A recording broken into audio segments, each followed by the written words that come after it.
Fala pessoal, Jovem Geek aqui mais uma vez para vocês. Eu vou estar ensinando aqui a segunda parte, do nosso estudo, que vai ser a parte sobre a pilha de Daniel, ou ponto salina. Para isso aqui a gente tem dois beckers. Aqui tem bastante coisa para a gente entender aqui, então é bom prestar bastante atenção. Em cada becker eu tenho uma solução de zinco, sulfato de zinco, ZnSO4, outra de sulfato de cobre, CuSO4. E dentro dessas soluções eu tenho uma barra de zinco, que é o mesmo metal da solução, e uma barra de cobre, que é o mesmo metal da solução. Isso aqui é uma ponte salina que liga os dois, que vai estar possibilitando os elétrons de um becker sair para o outro, O que a gente tem aqui? A gente sabe que quando o zinco entra na solução, quando o zinco entra na solução, ele não vai ter essa configuração, ele vai querer ficar diferente. Então, a partir do momento em que eu coloco a barra de zinco aqui, ele vai virar zinco 2+, mais 2 elétrons. E a partir que eu coloco a barra de cobre aqui, ele vira cobre 2+, mais 2 elétrons. Certo? O que acontece? Esse zinco aqui é o zinco da barra de zinco. Tem uma grande diferença que a gente precisa prestar atenção. Segundo aquela fila de reatividade, nós temos que o potencial de redução do zinco, a capacidade que ele tem de reduzir, que é receber elétrons, é menos 0,86, ou seja, ele não quer receber elétrons, ele quer doar. E a do cobre é mais 0,34, ou seja, ele quer receber elétrons, não quer doar.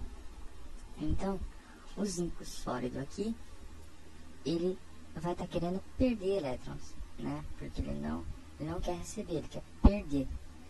Então esse zinco em barra, ele vai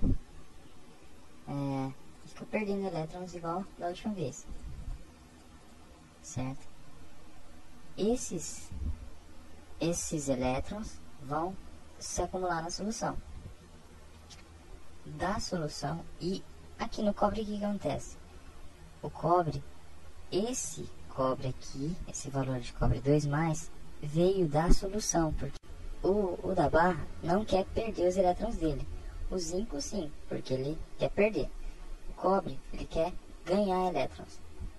Então, o que acontece?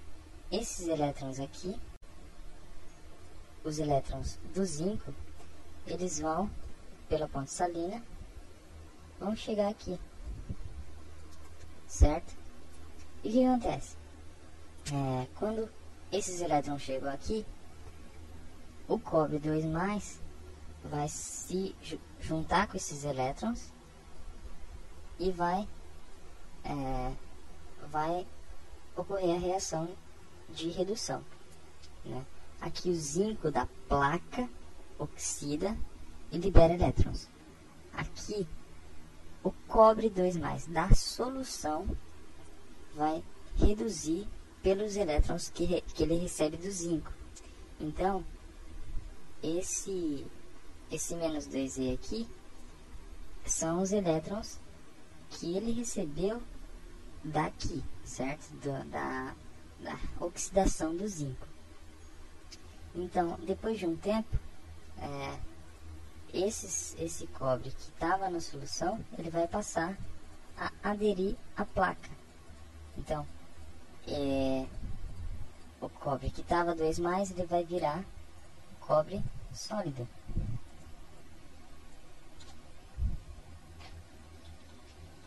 E vai aderir à placa em forma de cobre sólido. Então, o que acontece?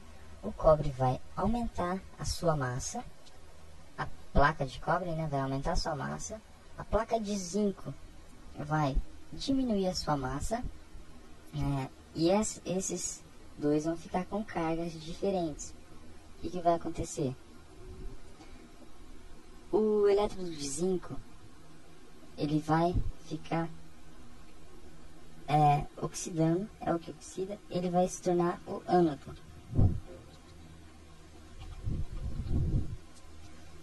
E o elétrodo de cobre, ele está reduzindo, ele vai se tornar o cátodo dessa solução, desse sistema. Por quê? Porque a barra de zinco está oxidando e o cobre está reduzindo, ganhando elétrons. Para representar isso, a gente coloca uma reação assim: o ânodo, o zinco vai oxidar, o zinco vai oxidar, 2 mais os 2 elétrons são negativos, né? O cobre da solução, é importante lembrar que esse cobre estava na solução do sulfato de cobre, ele vai reduzir, ganhando o elétron os 2 elétrons que o zinco provém para ele, ele vai se tornar cobre sólido, certo? Então, na equação global, a gente tem aqui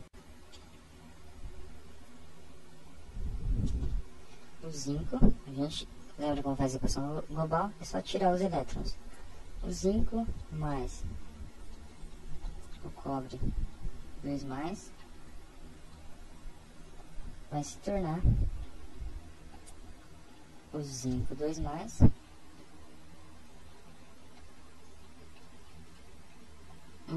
o cobre sólido. Isso acontece nos 2 becquerels, por isso a separação. Outra forma de estar mostrando isso é na notação chamada diagrama da célula, usada para representar as pilhas. Então vai ser zinco sólido, é o que oxida, e o que ele virou, zinco 2 2 barras, o cobre, ou que reduz, né, como ele era e como ele ficou, barra o cobre normal, que é como ele ficou. Então essa última notação é a notação química, né? Nessa parte aqui a gente tem o ânodo, e nessa parte aqui a gente tem o cátodo, certo? Separados nessa última equação. A gente tinha ali atrás, isso aqui é o valor que, onde eu encontrei isso? Naquela fila de reatividade. A gente tem uma tabela na página 30 da apostila, eu encontrei isso nela. Com esses dados, a gente pode calcular a diferença potencial da pilha. O que é isso? A voltagem que ela tem, né? A voltagem vai ser calculada pelo maior menos o menor. Então aí a gente vai ter 0,34 menos 0,86. Isso aqui vai ficar positivo, e a gente vai ter que é o valor da nossa pilha, o valor em volts da nossa pilha. Então aí vai dar pra, tem mais alguns exercícios dá pra resolver,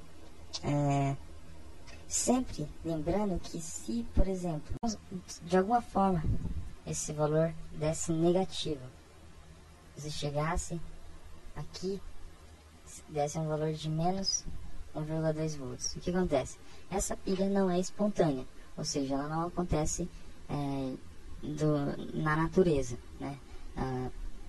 Pode acontecer, mas não ocorre na temperatura ambiente, essas coisas. Então, quando você encontrar isso aqui, a reação não ocorre, certo? E é isso. Com isso a gente vai poder estar resolvendo bastante coisa até a página 34, mais ou menos. Depois eu volto para falar de balanceamento e um pouco do que vem pela frente, até sobre inox e algumas coisas assim. É isso, Jovem Geek resolvendo esses problemas. Muito obrigada por assistir essa videoaula.